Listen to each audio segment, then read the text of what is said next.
আসসালামু আলাইকুম, শুভ সকাল। সবাই কেমন আছেন? নিয়ে আসলাম ঝটপটে ঝামেলা ছাড়াই চিকেন স্যান্ডউইচ নিয়ে বাচ্চাদের জন্য টিফিন। সো দেখার জন্য সবাই আমার সাথেই থাকুন, আমার ফেসবুক পেজে লাইক করুন। সো দেরি হয়ে গেছে টিফিন বানানোর জন্য, ঝটপটে টিফিন বানিয়ে দেন চিকেন স্যান্ডউইচ। সো চিকেন স্যান্ডউইচের জন্য ফ্রিজে তো সবসময় আমাদের পড়েই থাকে ব্রেড। সো অনেক সময় খাওয়া হয় না, পড়ে থাকে ব্রেড আর হলো রান্না চিকেন দিয়ে ঝটপটে আপনারা চিকেন স্যান্ডউইচ বানিয়ে দেন। সো আমি এখানে নিয়ে নিলাম ব্রেড 4 পিস, দিয়ে দিচ্ছি একটু টমেটো সস, এভাবে দিয়ে তাড়াতাড়ি করে কাঁটা চামচ দেখালে এরকম করে বাটার ব্রাশ যেভাবে করে ওইভাবে সস ব্রাশ করে নেবেন।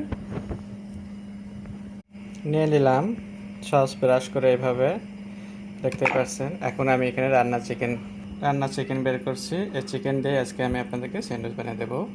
সো এক্সট্রা কোনো স্যান্ডউইচের জন্য প্যারা লওয়ার কোনো দরকার নেই, ঘরে যা আছে সেটা দিয়ে আপনারা মজাদার চিকেন স্যান্ডউইচ করে টিফিন দিতে পারবেন বাচ্চাদের জন্য। ঘুম থেকে উঠতে লেট হয়ে গেছে তো কোনো সমস্যা নেই, এটা কিন্তু বানানোর জন্য তেমন একটা সময় লাগে না। আপনার এটা 3 থেকে 4 মিনিটে কিন্তু আপনি এটা সুন্দরভাবে বাচ্চার একটা টিফিন তৈরি করে দিতে পারবেন।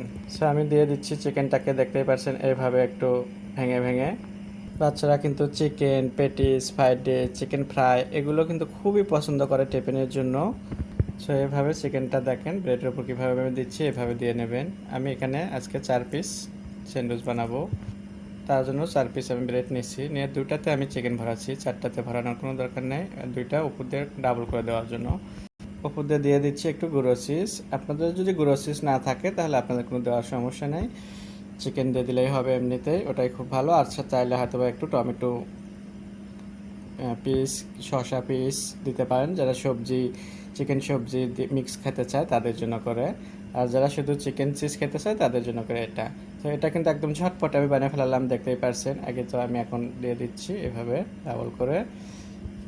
সো হয়ে গেল আমার চিকেন স্যান্ডউইচ। এখন এটাকে আপনারা চাইলে এভাবে সুন্দর করে 3 কোনা করে কেটে আপনারা চাইলে মেশিনে ইউজ করতে পারেন, না হলে আপনার তাওয়াতে একটু সেঁকা দিতে পারেন, কোনো তেল লবণ কিছু লাগবে না এক্সট্রা। সো এটাভাবে হয়ে গেল। সো আশা করি আপনাদের ভালো লাগবে।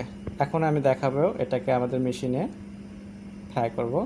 তো দেখতেই পারছেন আমি একটু সাইড কেটে নিছি, আপনারা চাইলে সাইড কেটে নিতে পারেন, আমার না কাটলেও চলবে। তারপর আমি এটা 3 কোনা করে এভাবে কেটে নিছি। এখন আমি এটা দিয়ে দিচ্ছি মেশিনে।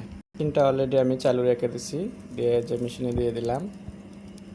সো একসাথে 4টে দিতে পারেন, আমি একসাথে 2টা করে দিয়ে দিলাম। দিয়ে আপনাদেরকে দেখাচ্ছি এটা, এখন এটা দিয়ে চাপ দিলেই হয়ে যাবে। তো 1 মিনিট পর আমি এটাকে তুলে নিচ্ছি, দেখতেই পাচ্ছেন। ওয়াও, সেই সুন্দর হয়েছে। এখন আমি এটাকে বের করে নিচ্ছি, বাকিটাও আমি এভাবে বানিয়ে নেব। সো আমার হয়ে গেল সামান্য বাসায় উপকরণ তো দিয়ে আমি চিকেন স্যান্ডউইচ করে দেখালাম ঝামেলা ছাড়াই। সো আশা করি আপনাদের ভালো লাগবে। আপনাদের যদি ভালো লেগে থাকে স্বাদ ও স্বাদের গল্পের সাথে থাকবেন, বেশি বেশি শেয়ার ও কমেন্ট করবেন। নতুন নতুন ভিডিও দেখার জন্য ফেসবুকে ফলো দিয়ে রাখবেন। সবাই ভালো থাকবেন।